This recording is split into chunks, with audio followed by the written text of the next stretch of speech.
नमस्कार, मैं हूं ऐश्वर्या शिंदे और आप देख रहे हैं राष्ट्र प्रकाश की खास बात। आज की खास बात में हम बात करेंगे लगातार घट रहे मतदान और मतदाताओं की उदासीनता की।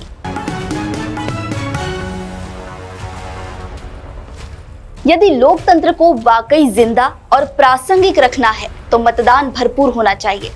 चुनाव ही लोकतंत्र की जीवन रेखा है और मताधिकार हमारा संवैधानिक व मौलिक अधिकार है। मतदान छुट्टी या सैर सपाटे का दिन नहीं है। हम पर देश की संसद और सरकार चुनने का दायित्व है, लेकिन इस दायित्व की लगातार अनदेखी की जा रही है। इसी अनदेखी के कारण 2024 के आम चुनाव के दूसरे चरण में भी मतदान अपेक्षाकृत घटा है। जाहिर है हम चुनाव के प्रति उदासीन या लापरवाह दिखाई दे रहे हैं। लोकसभा चुनाव के पहले दोनों चरणों में 190 सीटों पर मतदान हो चुका है, यानी करीब 35% चुनाव संपन्न हो चुका है। लेकिन चिंता की बात यह है कि दूसरे चरण की 88 लोकसभा क्षेत्रों के करीब 16 करोड़ मतदाताओं में से करीब 4.5 करोड़ मतदाताओं ने वोट नहीं डाले। आखिर क्यों? क्या इसे चुनाव बहिष्कार माना जाए या मतदाताओं की उदासीनता? दूसरे चरण का मतदान 66.7% दर्ज किया गया, जो कि 2019 के चुनाव की तुलना में 3% कम रहा। चुनाव आयोग के आंकड़ों के मुताबिक मध्य प्रदेश में 9%, उत्तर प्रदेश में 6.9%, बिहार में 5%, बंगाल में 4% और राजस्थान में 3.39% मतदान कम हुआ है। दक्षिण पूर्व और पूर्वोत्तर भारत में भी मतदान घटा है।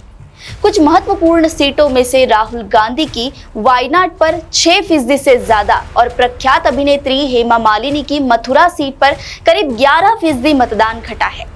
टीवी धारावाहिक रामायण में प्रभु श्री राम का किरदार निभाने वाले अरुण गोविल के मेरठ में करीब 6% और पूर्व केंद्रीय मंत्री शशि थरूर के तिरुवनंतपुरम में भी करीब 10% मतदान कम हुआ है।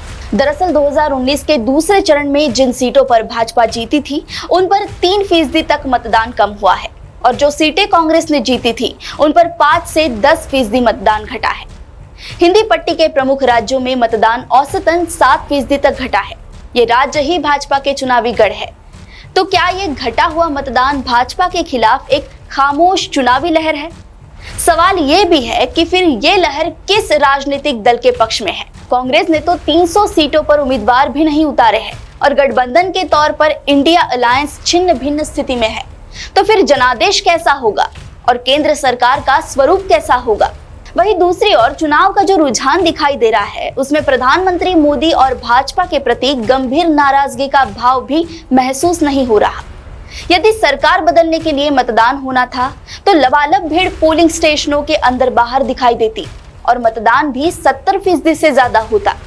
लेकिन मतदाताओं का सैलाब ही गायब है जो 400 पार के जनादेश को सुनिश्चित कर दे। हालांकि प्रधानमंत्री के मंगलसूत्र और मुसलमान वाले बयान के बाद ध्रुवीकरण भी महसूस किया गया और जुमे की नमाज के बाद मुस्लिम मतदाता भी बड़ी संख्या में पोलिंग स्टेशनों की ओर गए।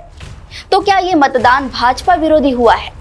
इन सब के बीच एक गंभीर सवाल ये है कि मतदान का प्रतिशत एक स्तर के बाद बढ़ क्यों नहीं रहा है? हालांकि कुछ जानकार गर्मी का हवाला भी दे रहे हैं, लेकिन अभी गर्मी इतनी भीषण भी नहीं है कि सुबह और शाम में मतदान ना किया जा सके। तो क्या युवाओं और नए मतदाताओं ने मतदान कम किया या फिर आम मतदाताओं की ही इस चुनाव में दिलचस्पी कम दिखाई दे रही है? राष्ट्र प्रकाश की खास बात में आज के लिए बस इतना ही। आपसे फिर मुलाकात होगी। नमस्कार।